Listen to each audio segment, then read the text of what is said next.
Hello everyone and welcome to the technology film review episode from Get Mode, and today we'll be doing the second part of the review of the Android Pro, where we'll be reviewing the details of the display, software and camera of the phone.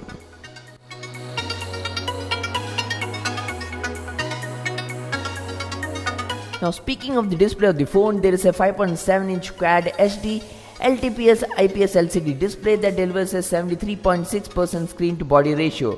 The QHD resolution delivers a stunning 515 ppi that should do well when it comes to the mobile VR use. The display is protected by a Corning Gorilla Glass 3 screen that would be good enough to protect it from bumps and drops. The color temperature is adjustable, but we found it pretty comfortable at the default settings. You will also be able to activate an eye comfort mode from the notification panel to reduce the blue light, which should reduce the eye fatigue, especially during those late night browsing sections. The screen is incredibly bright, meaning for outdoor use and even under bright sunlight there won't be an issue. VR is, for whatever reason, a selling point for the Android Pro.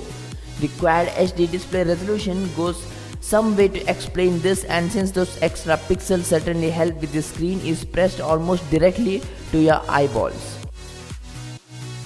Coming to the software that runs on the Android Pro, just like the Huawei P10 and P10 Plus, the Honor 8 Pro also runs on Huawei's Android Skin Emotion UI. In this instance, it is EMUI 5.1, which is based upon Android 7.0.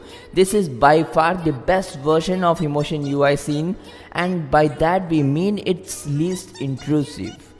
Unlike the past Emotion UI skins that were guilty of changing many aspects of Android purely for the sake for a change, a far more lighter touch has been applied here. EMUI 5.1 not only looks good but also performs well. The app search feature lets you search any applications that are installed on your phone. The user interface feels buttery smooth and fluidic with no stuttering whatsoever. We did not come across any lag, including when launching an application, closing or switching between third-party applications. Everything looks fresh and modern, and Huawei claims that the new operating system has been designed to get the user to any of its internal settings with just 3 taps. Coming to the customizations, there are plenty. You can choose the app drawer menu style for your choice or the option to opt out of an app drawer.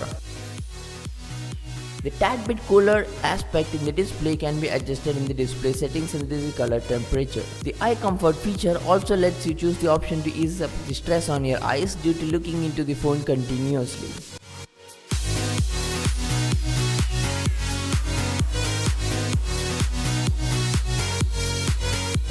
Now, like any other Honor devices, the EMUI 5 or above, this one also gets the option to choose the layout style of the navigation keys.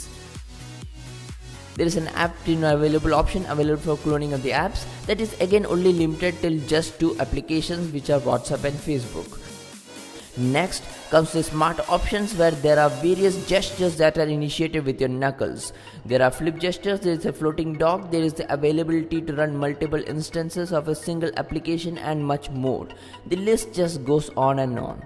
Most of these are not even very much useful. The good part is that none of these are in the way and can be completely ignored if one wishes to. The split screen option is one that will be very much useful for the users who are well versed with multitasking.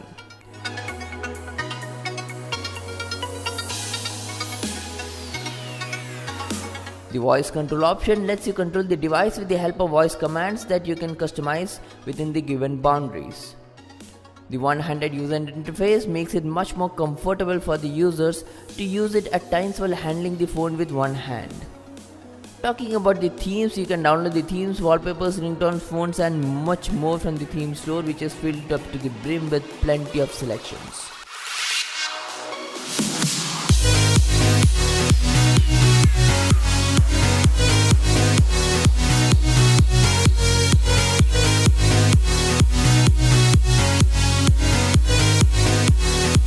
Like the Honor 8 and unlike the Huawei's own recent P10 and P10 Plus phones, the fingerprint sensor on the Honor 8 Pro resides on the back of the phone.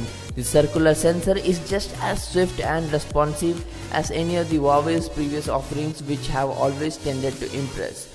The fingerprint reader is very much easier to set up and it can be used to bring down the notification shade. You can also lock certain applications. What appears to be missing compared to the Honor 8 is the ability to abuse the fingerprint scanner as a smart key. It was previously possible to select the action of a single or double press, but now the scanner is no longer has a button functionality, which is a shame. You can turn on the phone or holding your finger over the scanner or to take a photo when the camera is open, or swiping down to access the notification pane, but that's it. The latter is something which we have often relied on, however, and helps mitigate against the size of the phone somewhat. On the imaging front, the Honor 8 Pro features dual cameras at the rear. There is a primary 12 megapixel RGB color sensor mated to a 12 megapixel monochrome sensor. Both have an aperture of f2.2. The rear camera also comes with a dual LED flash on the front. There is an 8 megapixel camera with an aperture of f2.0 for selfies. Indeed, this is not the Leica branded stuff you will get on the P9 or the P10 smartphones, but the results will be definitely satisfactory. The monochrome mode, which lets you click the pictures in black and white, are the best that we have seen till date. These were expected as Huawei is one of the most few manufacturers that actually use monochrome camera setup. The images are not the result of a software filter but true monochrome inputs coming straight from the sensor. Sadly, none of that hardware monochrome output can be used in the Pro or manual mode. You will have to click the images in auto and then open in gallery app, which will let you later tweak the photos. The bouquet mode is impressive. The feather selection is pretty accurate and easily delivers the exceptional bouquet when compared to other smartphones, both in its class and even compared to the Samsung Galaxy S8, which only has a single camera on the back. The OnePlus 5 fails terribly in this area. Still, Apple iPhone 7 Plus performs better than the Honor 8 Pro, but the former is also priced at quite a premium.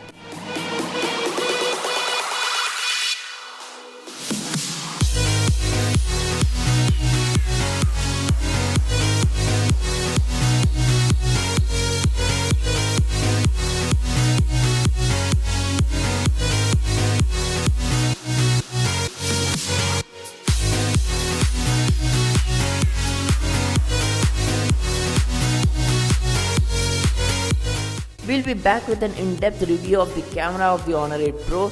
Till then, do give a thumbs up to this video, share this video, put in your valuable comments in the comment section below, subscribe to our channel, and most important of all, do not forget to press the bell icon that is just beside the subscribe button, and stay tuned to our latest updates.